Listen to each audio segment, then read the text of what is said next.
कहिए कैसे हैं आप सब। आई होप आप सब अच्छे होंगे। मैं अमिता स्वागत करती हूँ अपने इस चैनल में। तो 25 मई दिन सोमवार को वट सावित्री व्रत है।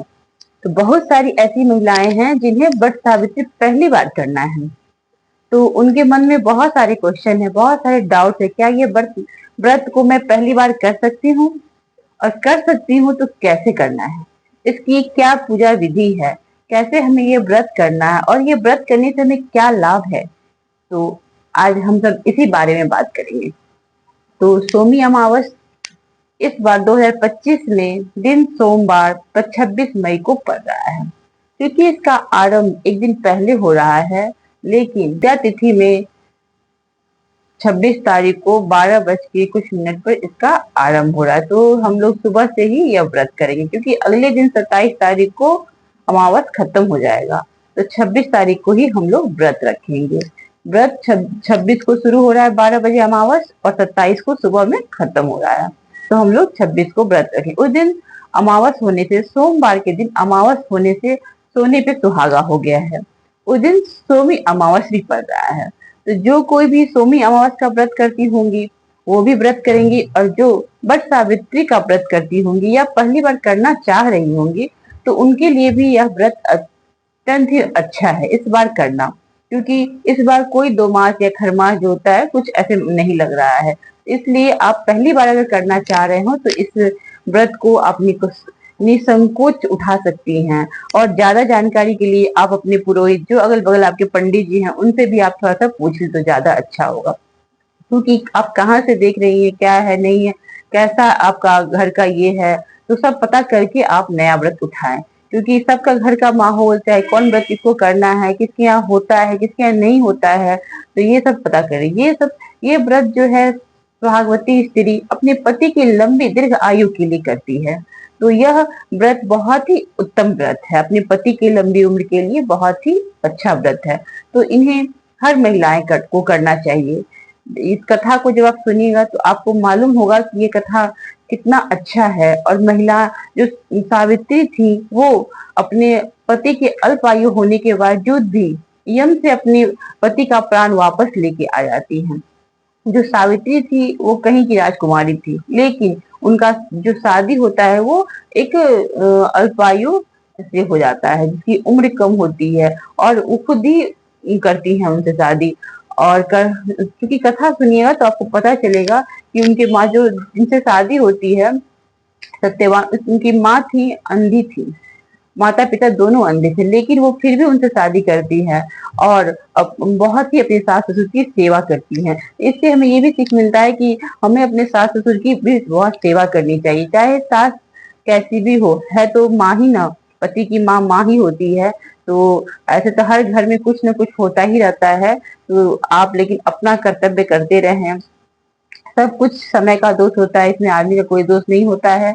माहौल, समय सब कुछ अलग होने से कहीं कहीं कुछ होता है, खटपट अनबन, लेकिन उसको आप इग्नोर करें। क्योंकि अगर सुख शांति चाहिए घर में तो आपको हर बात को नहीं ध्यान देना चाहिए। कुछ बात ऐसी होती है जो उसे इग्नोर करके चलना चाहिए, तभी आपके घर में शांति बनी रहेगी। सबसे जरूरी बात है ये।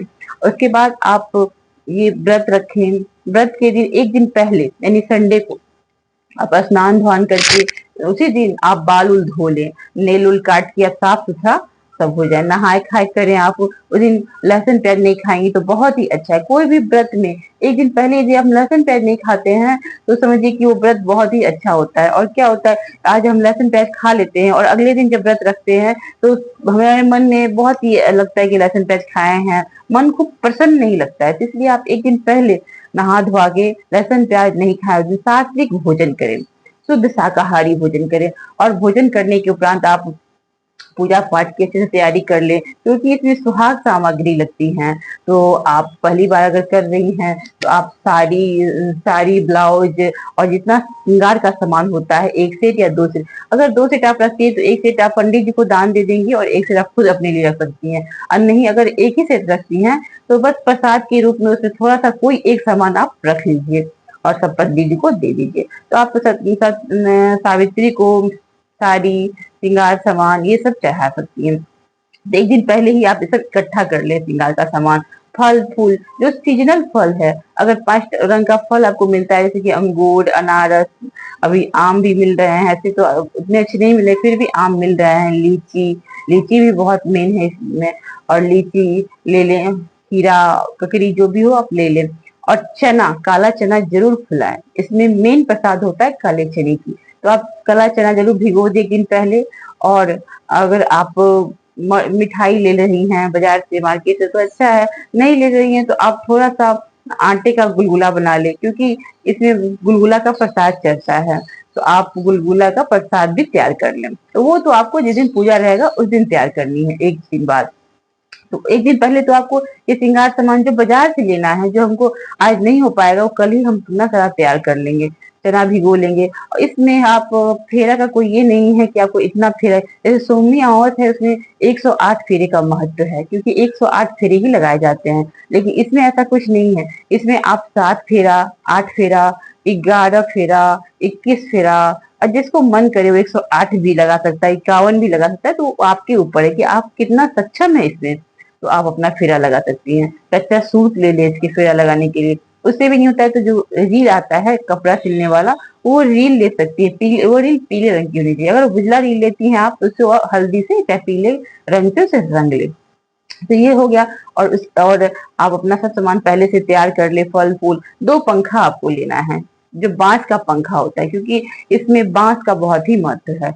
बांस के पंखे की, बांस की टोकरी की बहुत ही महत्व है, क्योंकि इसलिए ना कि जब जब सावित्री जो थी ना, सत्यवान को बांस के पत्ते से उनको पंखा झेल रही हैं, इसलिए इसमें बांस का बहुत ही महत्व है। तो बांस का आप पंखा ले ले 2।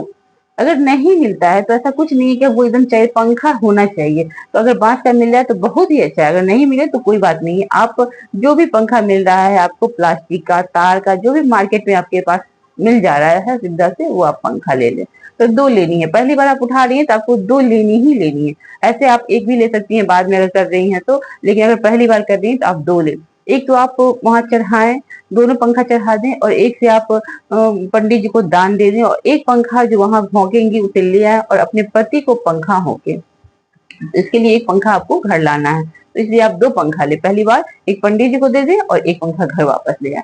इस तरह आप 2 पंखा ले लें, और ये सब सामग्री सब सरिहार के रख लें। सुबह उठ के, सुबह सवेरे जितना सुबह कोशिश करें कि हम जितना सुबह उठ जाए, सुबह उठ के अपने घर की साफ सफाई कर ले, अपने मंदिर की सफाई कर ले, और सब नित्य क्रिया से निवृत्त होके स्नान आदि करके अच्छे से, अच्छा से जो साड़ी, कोरा साड़ी आप रखिए। पहली बार कर रही हैं, ऐसा कोशिश करें कि हर बार आपको अगर संभव हो तो कोरा ही साड़ी पहने। अगर नहीं हो तो पहली बार तो पहन ही सकती हैं, बाद में अपना नहीं हो तो साफ सुथरा बस पहन सकती है, लेकिन कोरा साड़ी पहनना ज्यादा अच्छा माना गया है। साड़ी भी लाल पीली होनी चाहिए, क्योंकि लाल पीली साड़ी ही पूजा पाठ के लिए अति शुभ होता है। इसलिए आपको इसका ख्याल रखना है। ये नहीं कि आप ब्लू साड़ी ले ली, ब्राउन साड़ी ले ली, ऐसा नहीं करना है। आपको पूजा पाठ के लिए कोशिश करना है कि लाल रंग की ही साड़ी ले, लाल हो, पीली हो, गुलाबी हो, नारंगी हो, ये सब कलर की ही साड़ी लेनी है। तो आप अपना साड़ी उड़ी सब तैयार करके रख लें। सुबह सवेरे नहा धोआ के साफ सुथरा साड़ी उड़ी पहन के, पैर में महावर लगा के, हाथ पैर को रंग के अच्छे से तैयार होके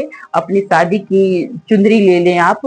अगर शादी की चुंदरी ना हो तो कोई दुपट्टा साफ सुथरा लाल रंग की हो तो वो ले ले सर पे, पल्लू। और अपने घर के मंदिर में पहला पूजा करें, क्योंकि घर का पूजा प्रथम होता है। तो प्रथम पूजा आप घर से करके जाएं।